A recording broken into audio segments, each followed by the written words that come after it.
heresias.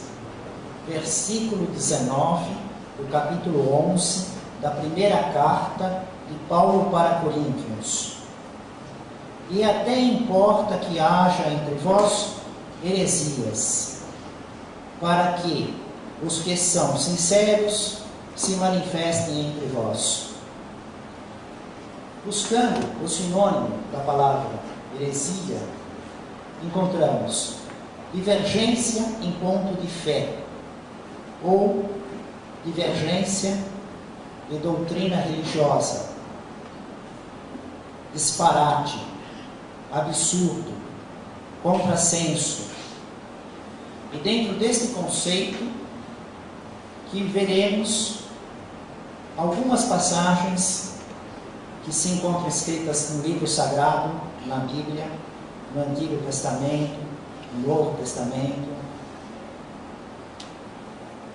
Divergências. A dificuldade de interpretar. A lei é a mesma. Literalmente, todos a leem do mesmo jeito. Porém, as interpretações são divergentes. Emmanuel realiza o comentário através da psicografia de Chico Xavier no livro Caminho, Verdade e Vida, o capítulo 36. Recebamos os hereges com simpatia. Falem livremente os materialistas. Ninguém se insurja contra os que duvidam. Que os descrentes possuam tribunais e vozes. Vejam que espírito de tolerância, de braços abertos, de cordialidade, o espírito Emmanuel inicia os seus comentários para os que pensam de modo diferente. Receber com simpatia, permitir que falem livremente, inclusive os materialistas, que possuam tribunais e vozes, que tenham também a sua oportunidade de se manifestar. Que dizer-se do pai que amaldiçoa o filho por haver regressado à casa enfermo e sem esperança? Aí Emmanuel já nos coloca numa séria reflexão. Quer dizer que todos têm o direito de falar, se pronunciar, agir. No entanto, palavras, atitudes, pensamentos e obras levarão a um estado de felicidade, de saúde, de prosperidade. Enquanto que outros, doenças, desesperos, e serão acolhidos pelo Pai. Quem não consegue crer em Deus está doente. Quanto à suposta necessidade de ministrarmos fé aos negadores, esqueçamos a presunção de satisfazê-los, guardando conosco a certeza de que Deus tem muito a dar-lhes. Recebamos-nos como irmãos e estejamos convictos de que o Pai fará o resto. Outro ponto muito importante. Emmanuel mostra que nós não temos necessidade, não é obra da nossa competência colocar fé em quem não acredita em Deus. Isso é um trabalho do próprio Deus. Nós temos que procurar viver e divulgar. Quem buscar a luz que estamos recebendo de mais alto, refleti-la, mas jamais ir ao encalço, obrigar, disputar, constranger. Não existe esta necessidade, ministrar fé aos negadores. Quem está satisfeito do modo com que pensa que está certo, deixe-o na sua paz. É problema de Deus corrigi-lo. Isso é o que Emmanuel diz. Guardando conosco a certeza de que Deus tem muito a dar-lhes, com a misericórdia e com o trabalho do Criador na criatura, a criatura, na experiência correta, vai entender a existência do Criador, a justiça e o trabalho de Deus. Então, se não é trabalho nosso e estamos convivendo com eles, recebamos-los como irmãos e estejamos convictos de que o Pai fará o resto. Essa circunstância de ter ideias divergentes, interpretações, logística, na questão da fé e da vida diária, não precisa ilustração, porque todos nós convivemos com essa realidade, nos nossos lares, na sociedade que estamos inseridos, no local do trabalho, nas nações, por todos os pontos de experiência na sociedade, notamos que existem as divergências e temos que conviver com irmãos em circunstâncias ímpares. O interessante é que Paulo faz essa carta, a primeira carta para Coríntios, e justamente o livro Paulo e Estevão, com 599 páginas, começa na primeira página da sua história do livro, do seu conteúdo, falando da heresia, das divergências, da grande circunstância heterogênea que havia em Corinto. O livro Paulo e Estevão é a apresentação de início de uma questão divergente.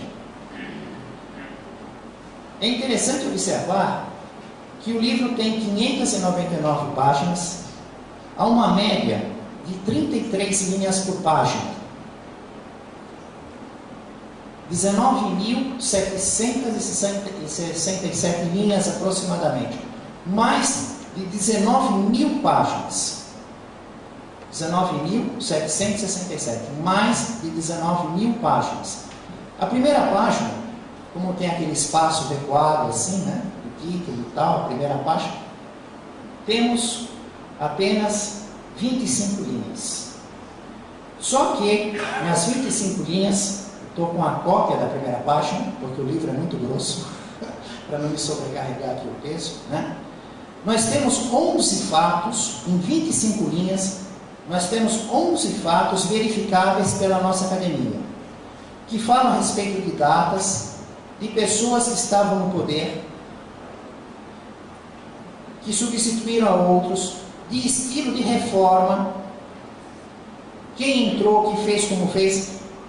Eu marquei um por um, pesquisei tudo, não encontrei nenhum erro, tudo certíssimo. O Chico Xavier, psicografando esse livro,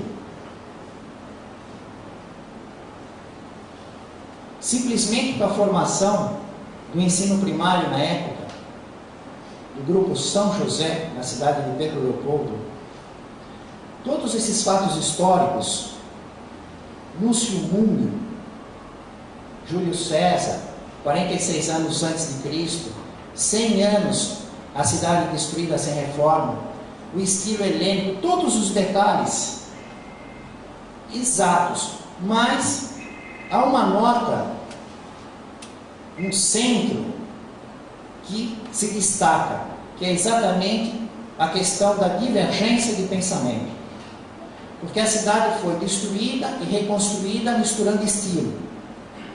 Como se reconstruiu, entrou muito dinheiro nas obras, correram pessoas de todo lado. Aqueles que iam fazer dinheiro, já tendo dinheiro, aqueles que não tinham dinheiro, iam em busca do dinheiro. Trabalho.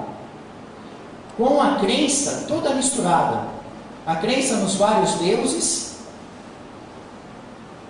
os judeus com suas sinagogas, a crença no único Deus, e mais para frente, Paulo vai fazer uma igreja cristã. Vamos ter inclusive a crença no único Deus com o Evangelho de Jesus. E a igreja cristã de Corinto, muito semelhante ao espiritismo cristão dos nossos dias, onde se lia uma passagem da vida de Jesus, se realizava comentários, havia o trabalho da manifestação dos espíritos, o profetismo, as nossas reuniões mediúnicas, o trabalho das curas, das preces com curas, e o trabalho da assistência material para os carentes. Todos esses serviços funcionavam na igreja de Corinto, junto com as sinagogas. Inclusive, a formação da igreja cristã é devido porque Paulo foi expulso da sinagoga, que os judeus disseram para Paulo: fora daqui com teu Salvador, que morreu com os cães da cruz. Porque não conseguiam aceitar Jesus maior que Moisés, Jesus Salvador. No máximo, Jesus um profeta, em virtude dos seus poderes. Mas Salvador como? Morrendo na cruz. Infamante, humilhante. Cadê o poder? Salvador do quê? Se continuavam no domínio, no jugo do Império Romano. Então não era aceito pelos judeus. E ele nos fala, nessa heterogeneidade de sentimentos e posturas, da grande libertinagem que havia em Corinto. Imagina a circunstância. Inclusive, no conteúdo do livro, baseado em fatos reais, uma relíquia, Paulo diz que isso era até uma vantagem na posição do Evangelho, porque onde há muito erro, onde há muito pecado, há muito sofrimento, muito remorso, há muito doente. E o Evangelho veio para aliviar os sofredores, recuperar os doentes. Que dos pântanos nascem os mais belos livros. Eu trouxe até uma imagem do templo de Apolo, as ruínas do templo de Apolo, em Corinto. Estivemos nesse lugar turístico, as ruínas do templo de Apolo. Existem outros deuses, outros templos. Então a cidade havia esses pontos divergentes de interpretações, vários deuses com sacrifícios animais, uma maneira de pensar, o Deus único de Israel, dentro das sinagogas, a mensagem do Cristo. Vamos ver dentro do Evangelho uma circunstância em que aparece a interpretação da lei em pontos divergentes, em heresia, com esse significado, dentro do próprio Evangelho, da interpretação que os homens fazem do ensino do Cristo, das anotações de Mateus, Marcos, Lucas e João. Vamos rever uma passagem e vamos ver, nesses 2000 anos, as diferentes interpretações em relação à mesma passagem. Monte Tabor. A foto dele no mural, aquele colosso, né? O Monte Tabor, Vale de Jezreel, gigantesco, alto, quase 600 metros de altura, sai do nível do mar, ele já está numa altura alta, sobe até lá, depois desce para o Mar da Galileia, em poucos quilômetros, o Mar da Galileia, mais de 200 metros abaixo do nível do mar. Fomos de van, ônibus e depois de uma van. 4.340 degraus de pedra da base ao topo. Quem desejar subir? A pé. Né? 4.340 degraus de pedra numa escada. Uma escada de pedra. Quem quiser fazer o caminho que Jesus fez, né, em questão de cota, né, em questão de altura. Em vez de subir de van e de ônibus, e chegar em toda aquela base, uma vista espetacular, cinematográfica, aquele vale todo, é um desnível gigantesco. Dá para ver várias cidades a muitas distâncias. Mas Jesus subiu se isolou lá com Pedro, Tiago maior e João. 2 irmãos, Tiago maior e João, e Pedro. Lá no alto, tendo levado entre 6 e 8 dias, todo esse tempo, segundo as anotações do Evangelho, Jesus orou, conversou com Deus e se transfigurou. Perispírito, o corpo espiritual entra em emancipação, vibra muito mais rápido, né? Ele se desloca. É o que se faz para ter contato com os espíritos, né? As reuniões mediúnicas seguem a mesma linha. Um recolhimento. Jesus foi para o alto do Tabor, subiu toda essa altura só com 3 dos seus discípulos. O recolhimento espiritual, a oração, concentração, emancipação da alma para entrar em contato com os espíritos. Jesus então se transfigurou. As anotações dizem que o seu rosto resplandeceu como o sol, suas roupas ficaram incrivelmente brancas, como nenhum lavandeiro poderia alvejar. E aí aparecem 2 espíritos, o espírito de Moisés e o espírito de Elias, e conversaram com Jesus a respeito da partida, da crucificação de Jesus que haveria em Jerusalém. Ora, o que é isso? Um homem, Jesus de Nazaré, um espírito encarnado, conversando com espíritos. O espírito de Moisés, desencarnado há mais de 1000 anos. E o espírito de Elias. Mas existe a interpretação que os homens não se comunicam com os espíritos. O próprio Cristo se comunicando com o espírito de Moisés e o espírito de Elias, que apareciam no corpo em perispírito glorioso, porque são espíritos muito evoluídos, e representando a Torá, a lei, Moisés, e Elias, o profeta, o maior dos profetas. Ou seja, o currículo escolar inteiro estava em cima do alto do Monte Tabor. É como se fosse a direção da escola, o diretor da escola convocasse os professores dos ensinos fundamentais e médios. Vamos fazer uma reunião aqui. Isso na presença de Pedro, Tiago maior e João. Provavelmente doadores de fluidos para que este fenômeno ocorresse. Igual a reunião mediúnica, com a presença de doadores de fluidos. Eles ficaram atordoados, uma espécie de acordado, porém oprimidos de sono. Não dormiram, acordados, porém oprimidos de sono. Do mesmo modo que ficam os médiuns na reunião mediúnica. Um estado quase dormindo, né? Oprimidos de sono. Apareceu uma nuvem, cobriu a todos com sua sombra, eles ficaram cheios de medo. Uma voz falou da nuvem: este é meu filho amado, em quem me comprazo. Ouviu. Os discípulos caíram de bruço com grande medo. Jesus chegou aos discípulos, após essa voz ter dito isso, vendo eles prostrados de bruço, aterrorizados de medo pelo fenômeno da voz que sai da nuvem, dando testemunho da grandiosidade de Jesus, e diz: levantai-vos e não temais. Eles se levantam, olham e não estão mais presentes a figura de Moisés e de Elias. As anotações dos evangelistas possuem muito mais detalhes, porém estamos extraindo alguma essência para as nossas reflexões.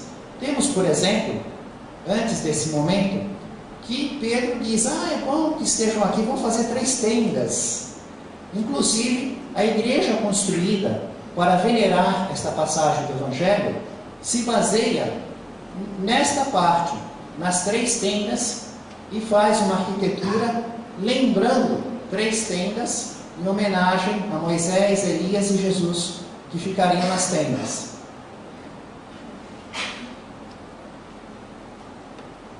O que temos nessa passagem?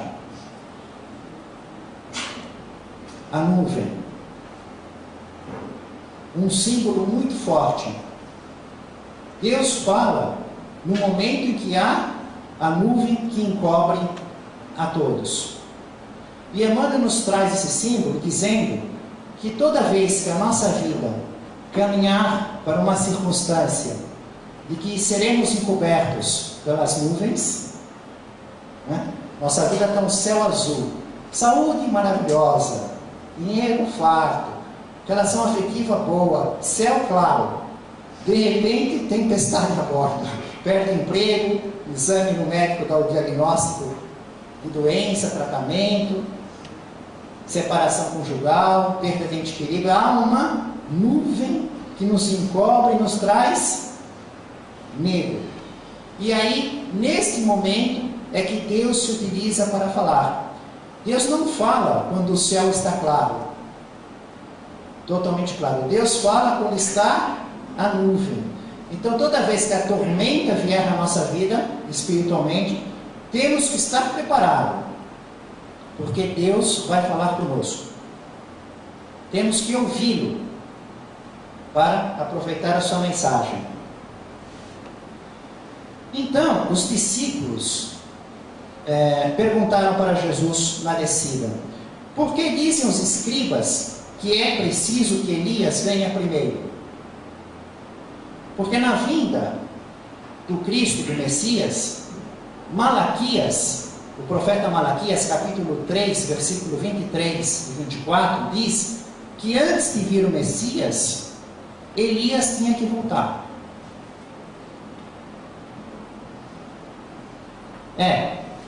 O profeta Malaquias anuncia uma reencarnação. Está no Antigo Testamento. Porque Elias estava morto há muitos séculos. Se quem está morto tem que voltar, ele está anunciando uma reencarnação. Malaquias 3, versículo 23 e 24. Elias tem que voltar para preparar o caminho do Messias. Acontece que Pedro, Tiago, João, os três, acabaram de ver Elias lá, no Monte Tabor, e Cristo descendo com eles, Jesus descendo com eles. Ora, Jesus é ou não é o Messias? É ou não é o Cristo? É. Cadê Elias? Onde está Elias? Não veio? Então, eles disseram assim: não podemos pôr em dúvida que Jesus é o Messias. Isso para nós é certo. Logo, essa interpretação dos doutores da lei, dos escribas, que falam a respeito de Malaquias, isso que Malaquias escreveu é que deve estar errado. Não estamos entendendo. Malaquias diz que Elias tem que voltar, e Elias apareceu em espírito lá, no Monte Tabor, acabamos de vê-lo, e o Senhor é o Messias. Por isso que eles perguntam: por que dizem os escribas que é preciso que Elias venha primeiro? Os escribas dizem porque está no profeta Malaquias. E Jesus diz: eu, porém, vos digo que Elias já veio e não conheceu. Antes fizeram com ele tudo quanto quiseram, tal como está escrito a respeito dele. Jesus fala algumas circunstâncias mais, e os discípulos entenderam que Jesus lhes falara a respeito de João Batista.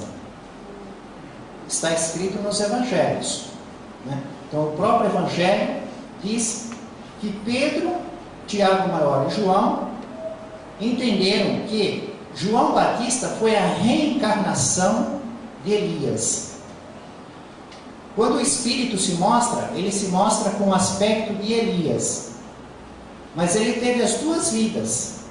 Ele pode se mostrar com uma vida ou com outra, conforme a evolução do Espírito e conforme o domínio que ele tem no próprio corpo espiritual. Existem espíritos que não conseguem lembrar antes da última vida. Só conseguem lembrar a última vida que tiveram. Existem outros que conseguem lembrar outras. E a aparência, a forma que eles dão no perispírito, está em função a uma técnica que eles aprendem, um domínio do próprio corpo espiritual e a evolução que o espírito tem. Então ele se mostrou como Elias, mas era a reencarnação. Nós vimos há pouco a comunicação entre um homem um espírito encarnado, Jesus de Nazaré, e dois espíritos, Moisés e Elias. Aqui estamos vendo agora um outro problema, a reencarnação. O próprio Cristo anuncia a reencarnação. Aliás, podemos dizer que a única 100% de certeza que temos de reencarnação é que João Batista é a reencarnação de Elias, porque foi garantida por Jesus. Qualquer outra, nós sempre temos que olhar como possibilidade, probabilidade. Qual é a probabilidade? Nenhuma, pouco provável, probabilidade média, muito provável. 100% não. De certeza sim, não. De certeza não pode ser, porque o espírito não degenera moralmente. Então um espírito com muita moral não pode vir e ser uma aberração na moral. Ele sempre evolui na moral e no saber. Ele pode ir para condições inferiores na vida social, na circunstância material, ou passar por provas e aí ele se mostrar como ele é. Está na aparência de uma certa moral, mas é porque não foi provado. Quando chega a prova, muda-se a realidade. Vimos mais uma questão de interpretação.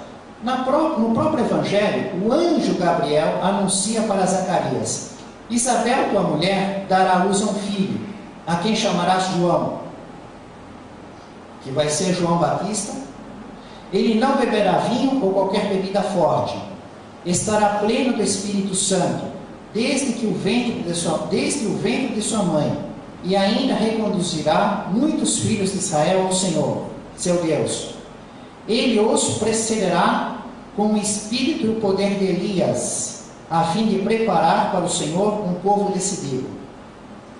Ou seja, um espírito muito evoluído, chamado anjo Gabriel, aparece no trabalho de Zacarias, pai de João Batista, e anuncia que a mulher dele vai ficar grávida, inclusive ele não acredita por causa da idade dela, fica mudo, tem toda uma circunstância.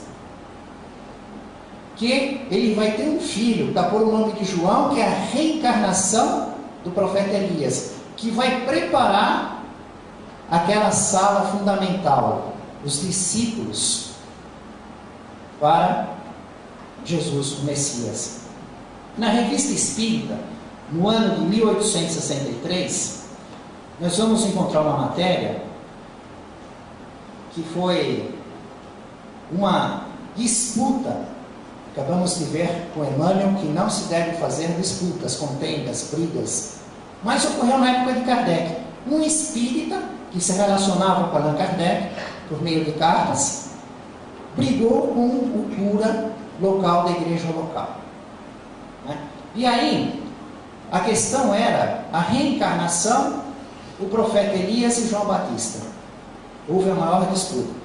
Allan Kardec não ficou sabendo quem deu início à discussão, mas escreveu aqui 2, 3 páginas dizendo que não se deve provocar discussão, para deixar as outras pessoas, padres, pastores, curas, materialistas, espiritualistas, deixarem na sua paz. Quem está satisfeito do jeito que pensa, com a fé que tem, fica na sua paz.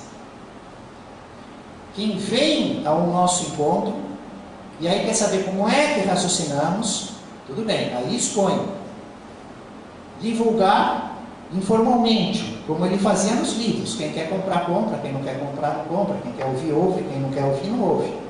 Mas jamais ir e provocar uma disputa, querer convencer, querer argumentar, né? Então ele começa fazendo essa colocação para não fazer isso, ou seja, num perfeito alinhamento com Emmanuel comentando no livro Caminho, Verdade e Vida, na psicografia de Chico Xavier, esse versículo de Paulo, que por sinal dava voz aos materialistas, até mesmo da própria igreja cristã de Corinto, porque ele se refere à sua igreja de Corinto, né? Deixa todo mundo falar o que tiver que falar. Nós vamos avaliar a lógica que aquilo tem. Mas essa pessoa que escreveu disse assim: Acabo de ter uma discussão com um cura daqui sobre a doutrina espírita. A propósito da reencarnação, pediu-me, lhe dissesse qual dos corpos tomará o espírito de Elias no juízo final, anunciado pela igreja, para se apresentar diante de Jesus Cristo. Se será o primeiro ou o segundo. Ou seja, quando o espírito, no dia do juízo final, anunciado pela igreja, estiver diante de Jesus Cristo, com qual corpo ele vai ficar? O corpo de Elias ou com o corpo de João Batista? Não lhe soube responder. Ele riu e me disse que nós, os espíritas, não éramos fortes, não tinham argumentos razoáveis, porque ele prega a ressurreição da carne, né? A volta do corpo carnal. Então, como o espírito teve dois corpos carnais, o corpo de Elias e o corpo de João Batista, esse cura colocou ele nessa questão: com qual dos corpos ele volta? Depois de gastar 2 páginas dizendo a respeito e não provocar discussão, Allan Kardec coloca, né, a questão da explicação e traz, por exemplo, o livro da Gênese da Bíblia e as ciências, a geologia, a astronomia e a química. E diz que jamais se pode fazer uma interpretação literal, porque se fosse assim, como é que nós vamos entender a criação do mundo em 6 dias? De 24 horas? E comparar com o que diz a geologia. A questão de Josué e a gravitação universal.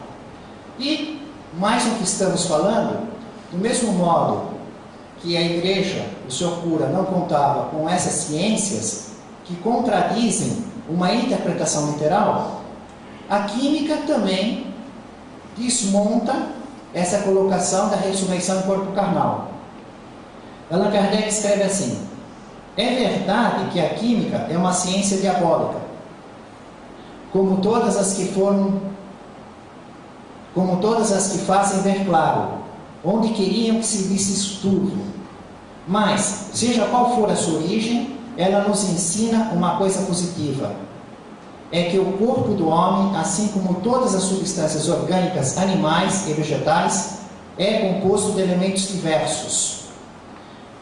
E aí ele vem discorrendo quimicamente que a morte desses elementos se dispersam e entram em composição com outros corpos. Porque o corpo, ao morrer, se decompõe em gases, líquidos, sólidos e entram se combinando com outros elementos. Ainda ele fala de um cemitério, de uma plantação de batatas perto daquele cemitério e de uma criação de galinhas perto do cemitério com as batatas e lá perto de onde o cura está. Então, as matérias de decomposição do cadáver humano, dos animais, essa química que entra no ar, vai para a respiração, é metabolizado, vai para a água, circula e vai fazer parte da batata, dos vegetais, da galinha, e a pessoa vai comer a batata, vai comer a galinha, vai comer os animais. E esses elementos vão fazer parte do corpo dela. Então, cada pessoa tem elementos que já serviram a outros homens, a animais, a plantas. O nosso corpo vai se desfazendo e se construindo continuamente. As células vão nascendo, vivendo e morrendo. É uma mudança contínua. Então, a química prova que o mesmo elemento, ele serviu muitas e muitas pessoas, animais, plantas. Ele está aí no planeta trabalhando, andando na vida. E aí Allan Kardec pergunta: aí no seu caso, né, que come a galinha, que come a batata perto daquele cemitério, no dia do juízo final, você tem corpo, uma parte do seu corpo que era do outro. Como é que vai ficar? Você vai ficar com o seu corpo inteiro e o outro fica com falta? E a batata que você comeu? Você vai ter algo da batata e da galinha? Ou o outro vai ficar com o corpo e você vai ficar com falta? Né? Porque quimicamente é impossível. A ressurreição da carne é impossível. O corpo está sempre mudando. Um elemento ele percorre várias vidas, né? Depois, ele apresenta uma matéria, São Paulo, precursor do Espiritismo. Ocorreu na Sociedade da Seção de Paris, dia 9 de outubro de 1863, e foi assinada pelo espírito François Nicolas Madeleine. E esse espírito, olha o que ele diz, num trecho enorme de comunicação, eu tirei só isso daqui. O grande apóstolo Paulo, que por sua prédica poderosa, tanto contribuiu para o estabelecimento do cristianismo no passado, vos deixou monumentos escritos que servirão não menos energicamente à expansão do espiritismo. Em 1863, em dezembro,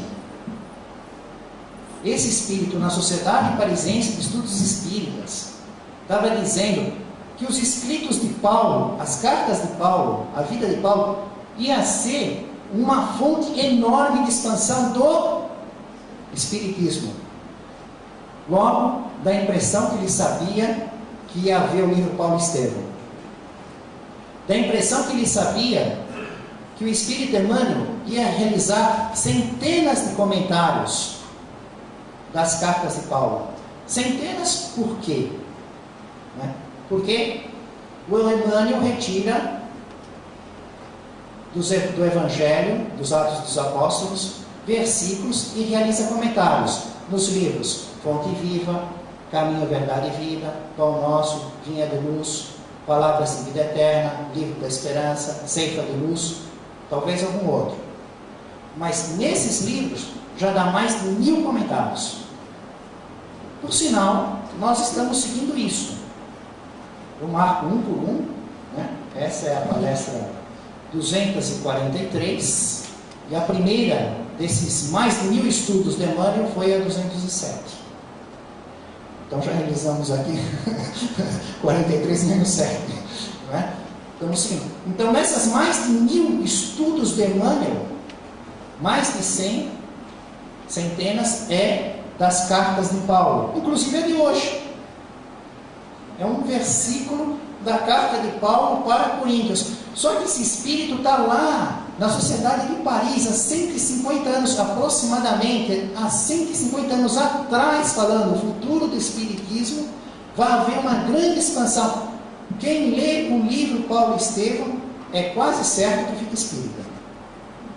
Porque é tão emocionante. Aconteceu com meu irmão, né? Eu falava do livro dos Espíritos, tal. De repente ele pegou o livro Paulo Estevam, foi ler, pronto, está lendo tudo agora.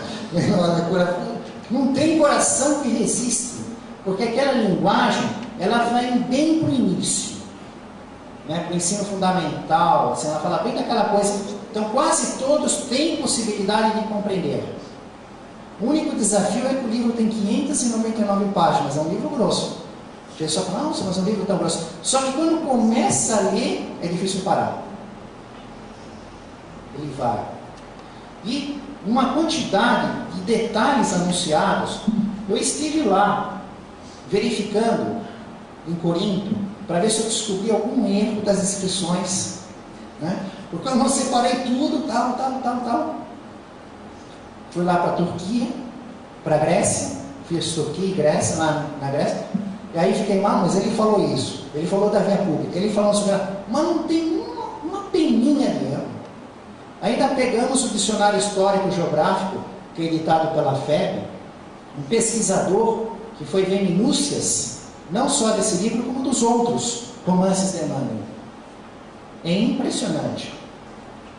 E aí Allan Kardec fala a respeito das cartas de Paulo, que Paulo em suas cartas diz, na carta para Coríntios, semeia-se corpo animal, ressuscitará corpo espiritual.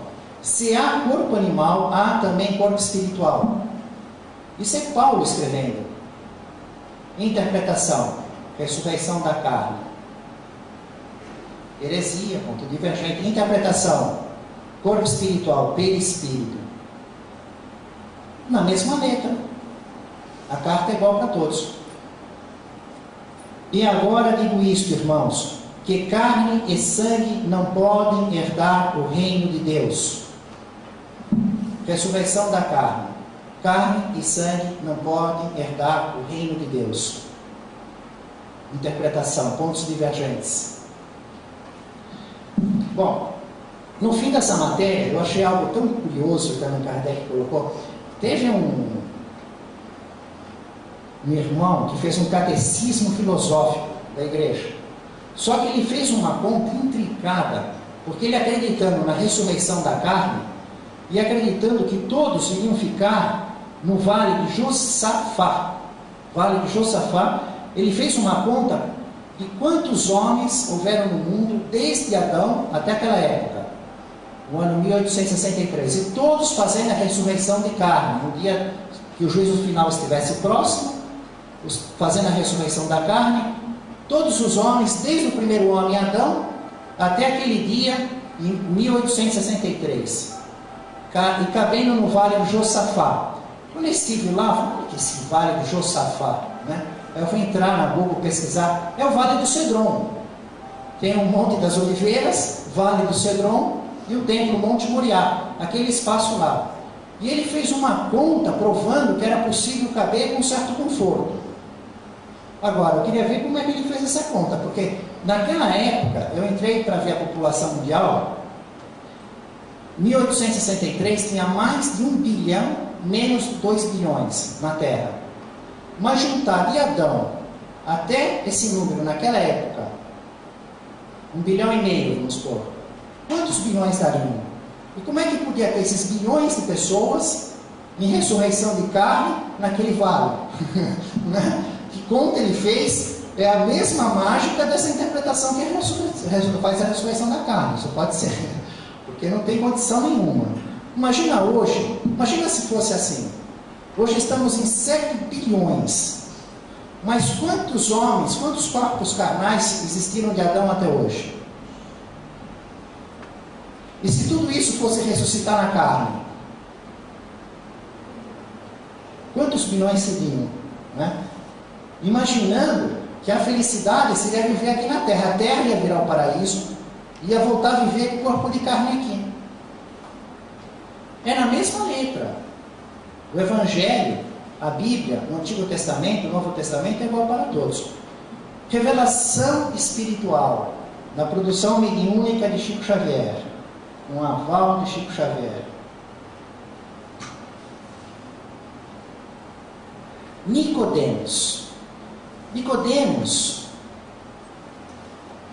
não conseguiu compreender a reencarnação, mas acreditou no poder de Jesus, sempre. Jesus foi crucificado e depois, em espírito, aparece para Nicodemos. Nicodemos conversa com Jesus, realiza 6 perguntas. Passa um tempo, Nicodemos desencarna. Nicodemos está no mundo espiritual e vai num lugar chamado mansão espiritual.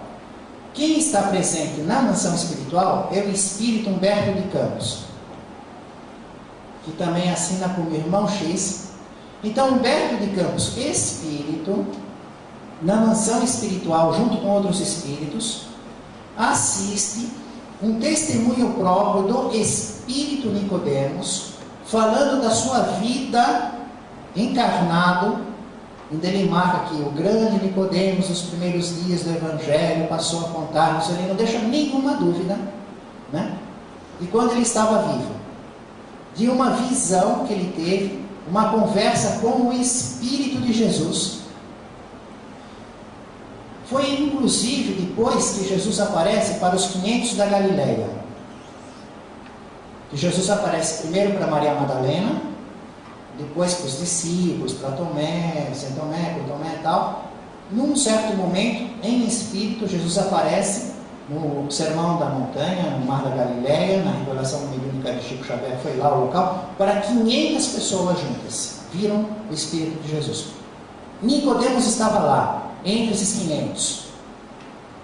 E depois de ter ouvido Jesus, nos dias seguintes, ele sempre estava atormentado com a interpretação da lei, porque ele era professor de judaísmo, ele era um dos principais dos judeus. Então ele conhecia a Torá, a lei dos profetas, nos mínimos detalhes. E ele acreditava no poder de Jesus. Aliás, isso é uma realidade atual. Muitas pessoas acreditam no poder de Jesus, mas não conseguem interpretar, não conseguem entender, possuem interpretações diferentes. Como ele, que esteve diante de Jesus, por 3 vezes, Jesus ensina a reencarnação, ele não consegue compreender. Só que nesse momento, ele não estava pensando na reencarnação. Ele estava pensando em outras partes da lei que ele ensinava, que ele era professor e que não dava para entender Jesus. Né? Heresia, ponto divergente. E com aquilo, aquela meditação, o Espírito de Jesus se aproxima e diz para ele: Nicodemos, que pretendes de mim? Aí o contexto é que ele vai realizar 6 questões. Para cada questão, Jesus desenvolve um corpo de resposta. Nós vamos ver as 6 questões.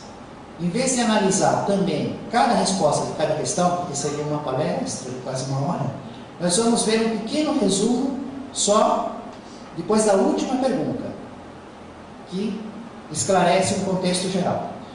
Então, a primeira circunstância que atormenta Nicodemos: Mestre, por que te banqueteaste com pecadores e tanta vez te referiste quase rudemente aos fariseus, leais seguidores de Moisés? Acaso estão certas pessoas de vida impura e erradas aquelas outras que se mostram fiéis à lei? Porque ele via os fariseus tão aplicados em cumprir a lei, via gente que não dava bola nenhuma para a lei, Jesus fazendo banquete com essas pessoas, com publicanos, e às vezes sendo quase rude com os fariseus. Ai de vós, hipócritas! Segunda questão, segunda heresia, segunda divergência de Nicodemos, perguntando para o Espírito de Jesus: por que dispensaste tanta atenção a Zaqueu, o rico, a ponto de lhe compartilhares a mesa? Ele estava inconformado, como todos os judeus. Né? Como é que Jesus para embaixo do sicômoro, diz para Zaqueu que precisa ficar na casa dele, aquele homem rico publicano, chefe dos cobradores de impostos, e depois ainda anuncia a salvação lá dentro? Não tinha descido a interpretação. Terceira: e as meretrizes, Senhor, por que as defendestes? Na lei de Moisés, morte por apedrejamento. Jesus atira a primeira pedra àquele que estivesse em pecado. A quarta pergunta: deste a Pedro o papel de condutor dos teus discípulos. Por que não é ele o colaborador que te negou 3 vezes? Tinha outros 11 se suicidou. Mas por que não deu um outro, né? João, discípulo? Por quê? Justo para Pedro, que te negou 3 vezes. Vejam, um homem que acredita, que tinha fé, que buscou Jesus, sabia que ele estava investido no poder de Deus. No entanto, dentro do seu coração, da sua logística, os pensamentos heréticos, de pontos divergentes, sem conseguir compreender. Então, as questões colocadas não são críticas, não são ofensas, não são disputas. É muito mais profundo do que isso. Nós temos que olhar para dentro da nossa logística, porque pode estar acontecendo conosco. Interpretando errado, acreditando no Cristo, buscando a presença de Jesus, na logística incorreta. A quinta pergunta: e os ladrões do último dia? Por que te deixaste molar entre 2 malfeitores? E por que te asseguraste a um deles o ingresso no paraíso junto de ti? Um desafio, né? Fizemos estudos longos a respeito do que significa essa palavra paraíso, que não é a estação do metrô, nem um bairro em São Paulo, e nem o céu dos anjos, né? A palavra do hebraico vem do livro da Gênesis, que era o jardim do Éden, em que Adão e Eva, enquanto obedeciam à lei, desfrutavam. Desobedeceram, saíram do jardim do Éden, Gan Eden, Essa que é a palavra. Esse que é o paraíso. Não paraíso dos dias de hoje que a gente ouve da igreja, o céu, o inferno, anjos alados. Né? E a sexta pergunta: por que pediste perdão ao Todo-Poderoso para os próprios carrascos, quando dependurado na cruz do martírio, inocentando os que te espancavam? Eram 6 questões que ele colocou, e Jesus respondeu cada uma delas, que ele sempre esteve do lado de quem realizou a reforma íntima, a transformação moral. Então não era porque era Zaqueu, era um cobrador de impostos, era uma meretriz, era um publicano. Ele olhava no fundo do coração das pessoas. Se havia uma consciência alterada, um reconhecimento do erro, um remorso, uma dor, aprendeu com o sofrimento, então Jesus estava sempre do lado deles. Tanto que para um dos ladrões ele falou de um modo, não para os dois. Maria Madalena se arrependeu, teve uma outra vida, foi ensinar o evangelho para os leprosos. Pedro, Jesus disse, foi justamente para ele, porque ele me negou 3 vezes. Porque ele se arrependeu tanto, doeu tanto, ele aprendeu tanto com essa dor, os outros não aprenderam como ele nessa dor, de desertar, de negar. Nenhum tinha força, porque ele tinha aprendido com o próprio erro. Os outros ainda não tinham passado por essa lição. Então ainda não tinham essa força. Talvez numa prova estivessem menos fortes. Zaqueu queria instruir-se. Ele notava no coração de Zaqueu aquela circunstância madura de quem está buscando as respostas, questionando a própria vida. Ele que tinha dinheiro para tudo, no entanto, não encontrava felicidade. Tem pessoas que dizem assim, não tenho vontade de nada, tudo me dá um tédio, não tenho gosto de nada, e às vezes estão com saúde, família está normal, economicamente estão viáveis, não estão falidas, nada. No entanto, estão com um vazio espiritual. E Zaqueu estava em busca das respostas, querendo a instrução. Então, por conhecer a dor de cada um, o coração, o sentimento, ele amparava, ele apoiava a nova moral. E isso acabava contrastando com aquela interpretação literal que Nicodemos realiza. Estou recebendo um corretivo aqui, deixa eu obedecer meu livro. Ele falou que eu não falei o livro que está, né? E que isso não pode fazer. No roteiro de Jesus, é o capítulo 51. No roteiro de Jesus, o capítulo 51. E no livro Estante da Vida, capítulo 40. Por que é assim? Porque o livro Estante da Vida, capítulo 40, essa lição está junto com outras que falam de outras passagens da vida espiritual, de outros seres, algumas de Jesus, é uma variedade. Originalmente está lá, livro Estante da Vida, capítulo 40. O roteiro de Jesus é que o pesquisador Gerson Simões Monteiro, o que ele fez? Ele retirou tudo que tinha de ensino de Jesus, de 8 livros da produção mediúnica de Chico Xavier, do Espírito Irmão X, e jogou num livro só. Porque cada vez que ele ia fazer um estudo, ele tinha que olhar 8 livros. Que é a mesma coisa que eu fazia, né? Eu tinha que olhar 8 livros para ver se o irmão X tinha dito alguma coisa, senão eu não podia montar meu estudo. Sem ver antes o que o Chico Xavier fez ou não fez, não dá para fazer trabalho. Porque é a referência, com a base da Kardec. Mas falando de heresia e de divergência, encerrando a nossa meditação, né? Qual que é o exemplo maior de receber bem, de braços abertos, de amor, um ato de pontos divergentes? Talvez não fosse a última ceia. Jesus acolhe os 12 no cenáculo, no Monte Sião. Ele sabia que Judas estava negociando a prisão dele com a ideia de um golpe político, de uma revolução para se libertar de Roma. Sabendo que as coisas não iam correr como Judas planejava, porque ele estava sendo enganado pelo Sinédrio. Até já fizemos um estudo de como Caifás fez o documento, levou para o Império Romano, conseguiu prender, Judas ficou chorando quando percebeu seu erro. Aliás, é a palestra mais vista gravada pelo Márcio Rangel, das que expusemos aqui, no YouTube. Foi essa parte do arrependimento e suicídio de Judas, esse drama todo da crucificação em que Judas foi enganado. Sabia que Pedro ia negá-lo 3 vezes. Ele partiu o pão, distribuiu o vinho, ele cingiu a cintura com uma toalha e lavou os pés dos 12.